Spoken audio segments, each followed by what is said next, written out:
Hello everyone, welcome back to my channel. আজকে আমরা class 12 এর স্টিওকেমিস্ট্রি আরএস নোমেনক্লেচারের একটু আলোচনা করব। আরএস নোমেনক্লেচার নিয়ে এখন দেখো আমাদের কাছে আরএস নোমেনক্লেচারের একটা শর্টকাট ফর্মুলা আছে। সেই শর্টকাট টিপসের হেল্প নিয়ে সহজেই আমরা বের করতে পারবো আরএস নোমেনক্লেচার, যে কোনো কনফিগারেশন আর বাইস বের করতে পারবো। এখানে এর সঙ্গে পরিচয় করে দিই। শর্টকাট টিপসের মধ্যে আছে এলভিসি আর এলএইচ। এলভিসি এর মধ্যে যা আছে, এল মানে কি লোয়ার প্রায়োরিটি গ্রুপ, বি মানে কি ভার্টিক্যাল লাইন, সি মানে কি ক্লকওয়াইজ রোটেশন, এইচ মানে কি হরিজন্টাল লাইন, আর এ মানে অ্যান্টি ক্লকওয়াইজ রোটেশন।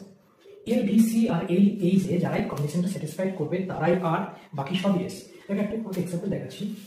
একটা কাইরাল কম্পাউন্ড, এখানে নিশ্চয় কার্বন সি আছে, সেন্ট্রাল কার্বন, এখানে কাইরাল কার্বন, এখানে সব থেকে চারটে কার্বন হাতে চারটে ডিফারেন্ট গ্রুপ আছে। প্রায়োরিটি যদি আমরা চেক করি, নিশ্চয়ই নাইট্রোজেন অ্যাটমিক মাস বেশি, একে দাও। এটা নিশ্চয়ই কি, এটাও সি সি এর সঙ্গে অক্সিজেন, এখানে সি এর সঙ্গে হাইড্রোজেন, তারপরে নিশ্চয়ই এটাকে বিতে যাবে, তারপরে এটাতে সি তে যাবে, তারপরে এটাতে ডিতে যাবে। এখন প্রথমেই কাজ কি, লোয়ার প্রায়োরিটি গ্রুপ এল কোথায় আছে? লোয়ার প্রায়োরিটি গ্রুপ এখানে হাইড্রোজেন ডিতে নাম্বারিং দিয়েছি। লোয়ার প্রায়োরিটি গ্রুপ কোথায় আছে? হরাইজন্টাল আছে। রোটেশনটা চেক করো, রোটেশন দিয়ে আমরা কালার চেঞ্জ করি।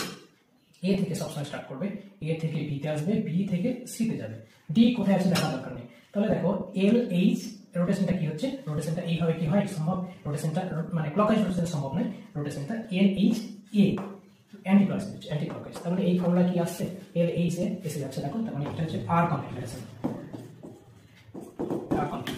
আচ্ছা, এই গেল একটা।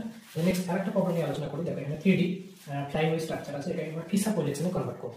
নিশ্চয়ই প্রাইমারি থেকে ফিসারে কনভার্সন যেটা জানা আছে, বাকি আমি তোমাদের হেল্প করছি।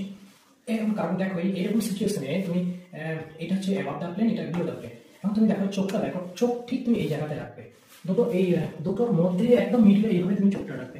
চোখটা রাখার পরে তুমি স্ট্রাকচারটা তুমি নেবো, কেমন স্ট্রাকচার নেবে। এবং এইটা নেওয়ার পর এই দুটো অ্যাসিড গ্রুপটা প্রথম থেকেই ওপরে আছে, আচ্ছা এইটা প্লেনে আছে, একে নিচে রাখবে। এখন চোখটা রাখার পর তুমি বলতো এইভাবে যদি চোখ রাখো, কে ওপর দিকে আছে? উপর দিকে নিশ্চয়ই ওয়েজ আছে, ওয়েজটা আমার আমাকে তুমি ধরো, তুমি দেখছো তোমার জায়গাতে মানে কনসিডার করছো। এখন ওয়েজটা দেখো কোন দিকে আছে, বাঁ দিকে আছে। বাঁ দিকে ওয়েজ থাকার জন্য তুমি এইভাবে এখানে ওয়েজ দাও, ঠিক এখানে সিরিজ দিয়ে দাও, নাম্বারিং করতে শুরু করো।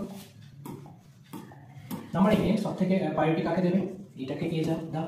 একইভাবে বি কাকে দেবে, এটাকে বি দাও, এটাকে সি দাও, এটাকে ডি দাও। এখন দেওয়ার পরে ফার্স্ট কাজ কি, এল কোথায় আছে? লোয়ার প্রায়োরিটি গ্রুপ, এল মানে লোয়ার প্রায়োরিটি গ্রুপ কোথায় আছে? লোয়ার প্রায়োরিটি গ্রুপ দেখো ভার্টিক্যাল আছে। আচ্ছা, রোটেশনটা চেক করি, রোটেশনটা কালার দিয়ে চেক করার চেষ্টা করি। রোটেশনটা এ থেকে স্টার্ট করবে, এ থেকে বি, বি থেকে সি তে ঢুকো, ডি কোথায় আছে দেখা দরকার নেই। রোটেশনটা কি হচ্ছে, রোটেশনটা ক্লকওয়াইজ হচ্ছে না, এল ভি সি হচ্ছে। আচ্ছা, এল ভি সি মানে কি হলো, ভিসি মানে নিশ্চয়ই দেখো স্যাটিসফাইড করছে এল ভি সি, মানে এটাও আর কনফিগারেশন, এটাও আর ওটাও আর হয়ে গেছে। চলো নেক্সট পেজে যাই। এখন এর